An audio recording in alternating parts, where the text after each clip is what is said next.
هنر یک امپراتوری است. هنر فقط وسیله عیش و عیاشی، مجالس بچه بازی و مجالس عیش و نوش و نوشانوش و ساز و ساتری و عروسی و بزمای شبانه نیست. او یک گوشی است که به ما غرض نیست، هر کس میکنه. یکی نیازمند عروسی سازکار داره، مجلس خوشی هم سازکار داره، بچه بازی لعنت بهش هیچ کار نداره. ولی موسیقی یک قدرت است، یک امپراتوری است که کس از او منکر شده نمیتونه. قرنها گذشته و این بزرگتر شده.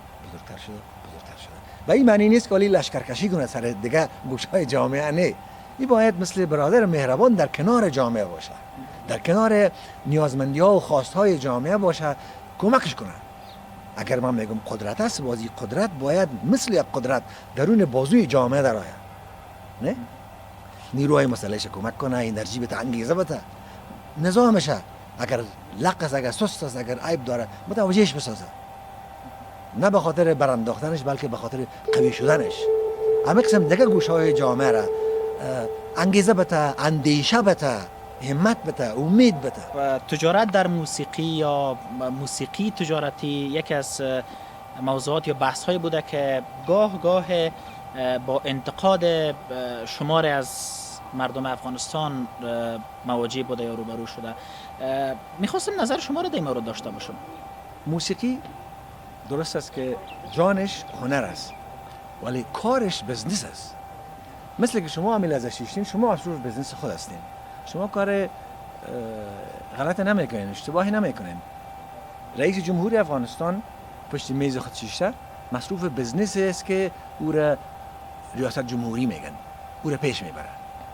یک تاجر روی پول و سرمایه و کالا و اینا کار میکنه که او بزنس از او امو هست، تجارت است.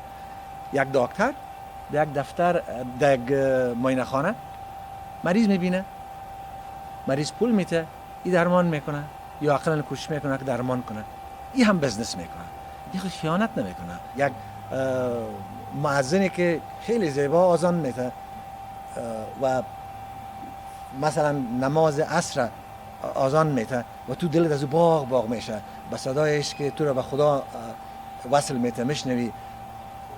اونو بزنسش است، اونو کارش است، اونو ماش میگیره، عیبش چیست؟ اما قسم هنرمندم فکر کنیم حقش است. ولی مؤذن یک کس ماش میته، دکتر خودش از پول مریض خود ماش میگیره، مهندس از نقشه خود ماش میگیره، مامور از ریاست خود ماش میگیره، رئیس جمهور از دفتر خود ماش میگیره. هنرمند چه کنه؟ هنرمند کس ماش نمیده. برای اینکه هنرمند دیگه باید تجارت نکنه، بزنس نکنه. عزیزم من گوش نمیمونم. وقتی که من از خانه کس بهش مرا پول میدی، تو اونا نمیدی؟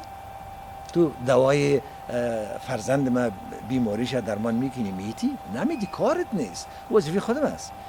و در عین حالی که پیشتر گفتم یک ماشین کلانه که باعث تولید و خرید و فروش و رشد موسیقی در کشور میشه، او در افغانستان وجود نداره که او صنعت موسیقی یا اندستری موسیقی است. میوزیک اندستری در تمام جهان وجود داره و از او بیلیون ها پول در تا و بالا میشه و باعث ایجاد زندگی های کلانتر و ایجاد آثار بزرگتر و رشد فرهنگ یک کشور میشه. او در افغانستان غایب است. و در عین حال فکر کنین هنرمند حقش تامین نیست. اینجا حق ثبت و نشر و خرید و فروش یک اثر یک هنرمند که فقط به خودش تعلق داره مفقود است. حق نشر و ثبت و کاپی وجود نداره و کاپی رایت وجود نداره، یا به اصطلاح اروپایی و آلمان ها گیما وجود نداره. چور میشه هنرمند، آثارش چور میشه. هر کس بر رایگان رو میگیره، هر کس جیب خود به خاطر آهنگ از یک چیزی مندازه، خودش محتاج دروازه هاست، مجبور میشه در عروسی بره. ما بهترین آوازخوان‌ها رو دیدیم که بدبختانه در عروسی ها گم شدن. بزرگترین هنرمندای افغانستان در عروسی گم شد. این ظالمانه است، این بی‌رحمانه است، این شیرین نیست. تحملش به من منیسه. یکی از اولادهای این جامعه موسیقی هیچ آسان نیست. وقتی میبینم فلان هنرمند بزرگ تمام وقت در عروسی ها گم است. در عروسی رفتن عیب نیست. عروسی رفتن کار یک هنرمند جداگانه است. عروسی رو یا به اصطلاح قومای دیگه ما ویدینگ سینگر یا کسی دیگه هست و هیچ عیب نداره، کارش فرق میکنه. ما مردم اهل رفتن به عروسی اینا نیستیم، ولی در اون وقتی که اونان نداشته باشه چه کنه؟ باید بره عروسی. وقتی زیادش در عروسی مصرف میشه، توجهش از موسیقی دور میمانه، نمیتونه سر کار اصلی خود توجه فوکس کنه. خب چی میشه؟ از پول از اون میگیره، مجبور است که در سر اثر مصرف کنه که روی یک تلویزیون، یک رادیو، یک نشریه، یک از دیگه مفت رایگان طرح. آقای دریا، شما کارتان در موسیقی افغانستان از ابتدا تجارتی بود یا در این اواخر شما تجارت در موسیقی افغانستان آوردین یا بزنس را؟ ما خب پیش از ما نسل هایی که مثلا احمد ظاهر که من سخت دوستش دارم، خدا رحمتش کنه، و دیگه بزرگان موسیقی افغانی بودن، بیشتر احمد ظاهر. ما فکر میکنم که اولین بار مسئله تجارت در موسیقی را نه به صورت عروسی ها اینا، عروسی احمد ظاهر معمولا کم و بیش بسیار کم خاص میرفت، ولی اعلانات تجارتی را اولین بار احمد ظاهر آغاز کرد. جراب است نشان بود، ما اعلانش شنیدیم، احمد ظاهر اعلان میکرد. سوزوکی، موتر سوزوکی رو اعلان میکرد. دو سه اعلان دیگه بود که بسیار شیرین جالب بود. ما بر وقتی که با صدا احمد ظاهر میشینیم کل ما علاقمند داشتیم بریم جراب است نشان بخریم. تق تق تق تق تق جراب است نشان، محصول وطن، ارزان، خوب و ارزان و با دوام ده متن داشت.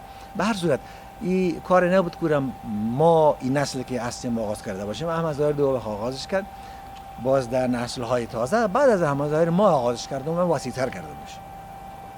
ما فوکس کردم سرش، توجه کردم برای خاطر که به خاطر تولید بیشتر آثار خود ما به اونان ضرورت داشتم. تا یک مدت ما اونان زن و بچه خودش گذاشتم و من یقینا داشتم که بچه خود گشنه نگاه کنم و موسیقی خود سیر بسازم. ما اول باید درون خانه خود تا که نتونم مطمئن بسازم اونانشان باشه، من فرهنگ اونان دادن نمیتونم. تا یک زمان همی کار کردم، در حق ازواج جفا کردم، ولی تا یک زمان باز امکانات از این مهیا شد که زمینه تجارت ها در افغانستان بیشتر و بیشتر شد، گسترش دروازه ها بیشتر باز شد، سرمایه گذاری ها از بیرون بیشتر آمدن. می علاقمند شدن چهرهایی که برجسته است، که نام های کلانتر است، که از جمله مرا اونو برشان جالب بودم انتخاب کردن، که یکی مرا انتخاب کرد ملل متحد که من سفیر حسنیتشان شدم، یکی مثلا یک شرکت تجارتی روشن مثلا من سفیر تجارتیشون شدم، مثلا که باشم قراردادشون سالانه صدها هزار دلار ازشون من عاید گپایی داشتم که تا 2 دوره یا 3 دوره رو تمدید کردیم، بالاخره بس کردیم، بس اردوی ما بود.